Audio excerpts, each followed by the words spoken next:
All right. Back about 1988 or so, 89, I got out of the Marine Corps. I was home on leave and I bought a Chrysler Indiana State Highway Patrol vehicle. And it had the coolest thing on it.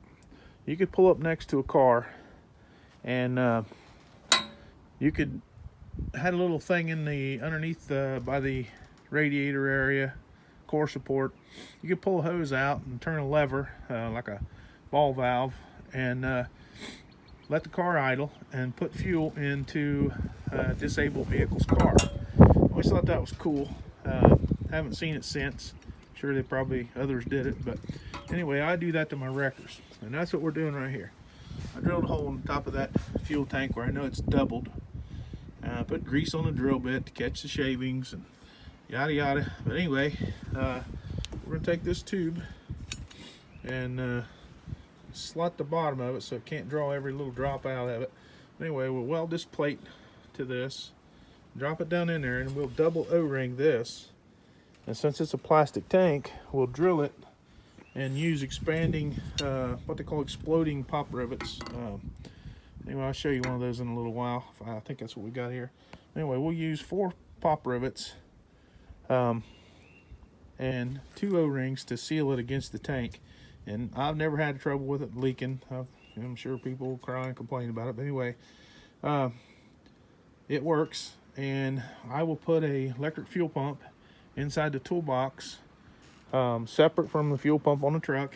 And I've got one here off an old race car, and we'll probably use it. And I'll put about 12-foot hose in the quick coupler, and we'll be able to flip a switch and put fuel into somebody's vehicle or into a jug or whatever.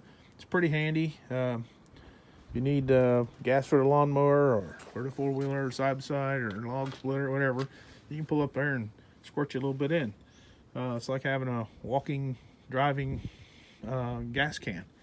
So that's what I'm getting ready to do. I'll weld around this with the MIG welder and then rivet it in, 2 O-rings, and then go ahead and pull the neck around. What I'm trying to do is get everything done under the truck so I can go ahead and start putting the decking on it and the sides. I don't like to lay underneath of something. I'm fat and lazy and old, and I just want to do it all I can from over here, reaching over the frame. And when I run out of things to do under the truck, then I'll build the sides and the decking. But this here is, to me, semi-important. This will come in handy. I promise you, this is something you'll use. So I'm going to clean this up and weld it. I had this in another fuel tank. I had a V8 powered tricycle, the Corvette rear end in it, and aluminum radiator, and the 355 on it, all that bull crap.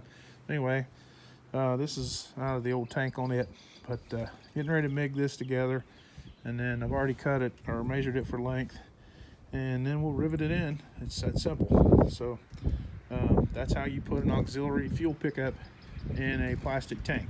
I'm not telling you to do it to yours or that it even works, but that's how I do it, and I've never had any issue. So thanks for watching, and like and subscribe if you can.